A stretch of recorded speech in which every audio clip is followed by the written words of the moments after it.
Bismillahirrahmanirrahim. Assalamualaikum warahmatullahi wabarakatuh. Alhamdulillah wassalatu wassalamu ala Rasulillah wa ala alihi wa sahbihi wa mawalah.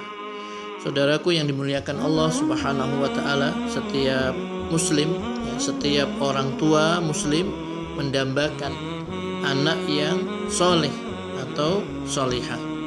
Anak yang soleh ini adalah anak yang taat kepada Allah Subhanahu wa taala dan taat kepada Rasulnya, dan dia berbakti kepada kedua orang tuanya. Anak yang soleh ini adalah merupakan karunia dari Allah Subhanahu wa taala.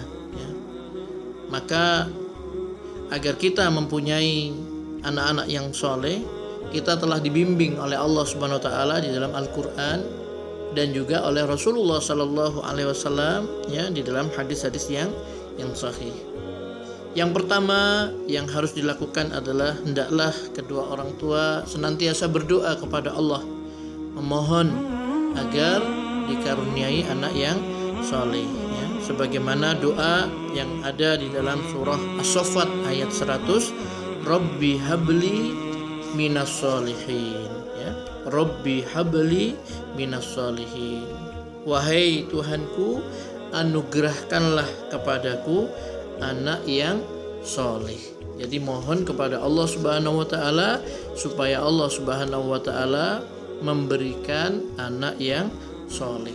Jangan putus asa untuk berdoa, terus berdoa kepada Allah Subhanahu wa taala agar anak kita menjadi anak yang soleh. Atau di dalam surat Al-Furqan, dalam surat Al-Furqan ayat 74, Allah Subhanahu wa taala berfirman, Rabbana hablana min azwajina wa dzurriyyatina qurrata a'yun waj'alna lil muttaqina imama. Wahai Rabb kami, karuniakanlah kepada kami dan keturunan kami serta istri-istri kami penyejuk mata kami.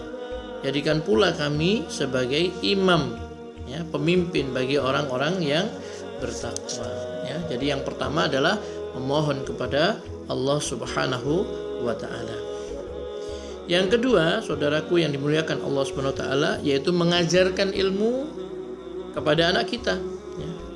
Jadi wajib bagi orang tua untuk mendidik anak-anaknya agar mereka mengetahui mana perintah-perintah Allah yang harus dikerjakan, mana larangan-larangan Allah yang harus ditinggalkan.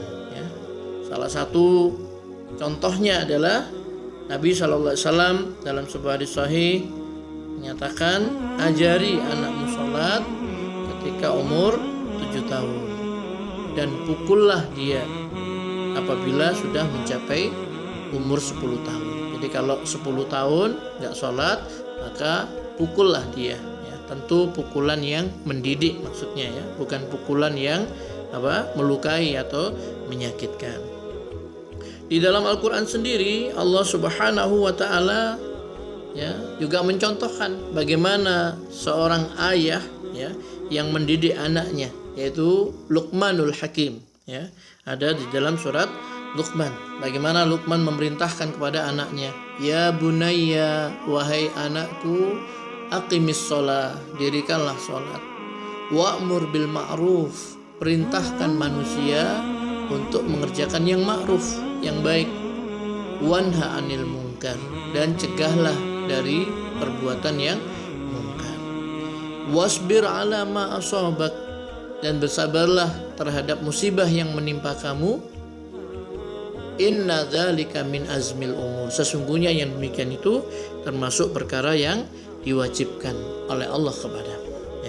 Jadi Luqman di sini memerintahkan kepada anaknya, wahai anakku, dirikan sholat, suruh manusia berbuat baik, dan cegahlah dari berbuat yang mungkar, dan bersabarlah terhadap musibah yang menimpa kamu, karena yang demikian itu termasuk perkara yang diwajibkan.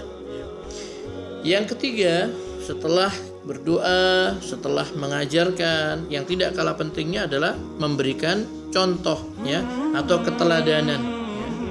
Maka praktek itu keteladanan itu lebih mengena pada seorang anak daripada hanya sekedar teori saja, daripada hanya sekedar diajarkan saja atau disuruh, tapi dengan praktek, dengan amal, maka itu akan lebih mengena.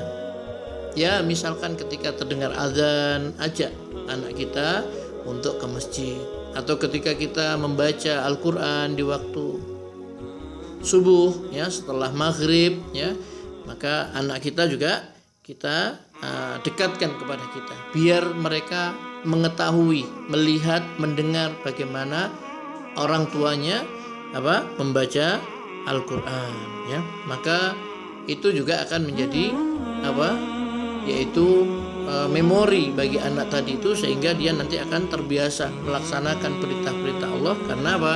Karena kedua orang tuanya memberikan keteladanan, ya, sholat, puasa, baca Quran, infak, sedekah, dan lain sebagainya. Kemudian mencarikan teman yang baik, ya, bagi anak-anak kita, ya, karena agama seseorang itu bergantung kepada agama temannya, ya. Maka hendaklah diperhatikan dengan siapa dia ini berteman, ya. Mudah-mudahan bermanfaat. Wassalamualaikum warahmatullahi wabarakatuh.